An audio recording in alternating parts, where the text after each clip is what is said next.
India is rising, literally. Across cities like Mumbai, Delhi, and Bengaluru, a new dream is emerging, the dream of the vertical city. These aren't just tall buildings, but entire self-contained ecosystems, cities within cities, built upward instead of outward. As India's population continues to grow and urban land becomes scarce, vertical living appears to be the future. Government projects and private developers present these towers as marvels of innovation, combining smart homes, renewable energy, and futuristic designs. The promise is efficiency, reduced traffic, and sustainable living. But behind this shining vision lies a question few dare to ask. What is the true cost of building vertically in India? The first unseen cost hides in land acquisition. In cities like Mumbai or Gurugram, every inch of land is priceless. Developers spend millions just to secure the plot before a single brick is laid. Bureaucratic hurdles, local resistance, and compensation disputes only add to the expense. Once the land is secured, the challenge grows larger. Literally, to sustain such massive structures, the entire urban infrastructure needs an upgrade. Power grids, sewage systems, water supply networks, and transportation links must be redesigned to support the vertical load. These upgrades demand billions, often overlooked when the dream is first sold to the public. Even the construction process itself is far more expensive than it appears. Building a skyscraper requires imported materials, specialized steel, advanced concrete, and earthquake-resistant systems. Precision cranes, foreign engineers, and advanced safety mechanisms become mandatory. What appears sleek and futuristic on the outside is, in truth, a financial mountain held together by complex engineering and even more complex loans. The vertical dream is as much an architectural challenge as it is a financial gamble. Then comes the question of who actually pays for this dream. Most vertical city projects rely on public-private partnerships, arrangements between the government and private investors. While they promise shared responsibility, in reality, the risks often fall heavily on taxpayers. Once these projects are completed, the costs don't stop. The maintenance of such megastructures becomes a lifelong burden.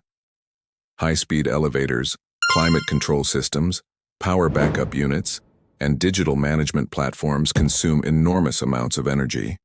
Even minor repairs can cost more than what it takes to maintain an entire mid-rise building. The financial ripple extends into the local economy as well.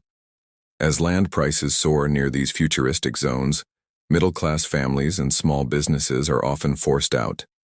Neighborhoods that once represented cultural diversity and affordable living slowly transform into exclusive gated communities for the wealthy. What began as a dream of progress often ends in displacement and inequality. The vertical city becomes a symbol of growth for some, but a wall of exclusion for others. Beyond economics lies a more silent cost, the human one. High-rise living may look glamorous, but it often distances people from the very essence of community. Residents in such towers frequently report isolation, lack of social interaction, and increased mental stress. The absence of accessible green spaces and natural environments further adds to the emotional toll. In chasing the sky, humanity risks losing its sense of ground connection. Children grow up surrounded by concrete rather than nature, and the simple joys of open spaces and neighborhood bonds begin to fade. Even the promise of sustainability deserves scrutiny. While many vertical projects brand themselves as green, the reality is often different. The carbon footprint of constructing a skyscraper is enormous. The steel, cement, and glass used release massive amounts of greenhouse gases during production. Imported materials and high-energy operations further contribute to the problem. The result is that these eco-friendly towers often consume more resources than they save, turning sustainability into a marketing slogan rather than a measurable reality. Material sourcing presents another moral dilemma. Advanced technologies in vertical cities depend on rare metals and complex composites extracted through resource-intensive mining. These processes damage ecosystems and exploit vulnerable labor forces, often far from the glittering cities they help build. The irony is painful. Structures marketed as sustainable may actually deepen global environmental inequality. As India's urban centers reach toward the clouds, it is worth asking whether we are truly building a sustainable future or just stacking our old problems higher. The dream of the vertical city represents ambition, progress, and innovation. Yet, behind every shimmering glass wall lies a shadow of cost, financial, environmental, and human. Traditional urban development models, such as improving suburban infrastructure or decentralizing business hubs, could achieve similar goals with fewer sacrifices. India stands at a crossroads.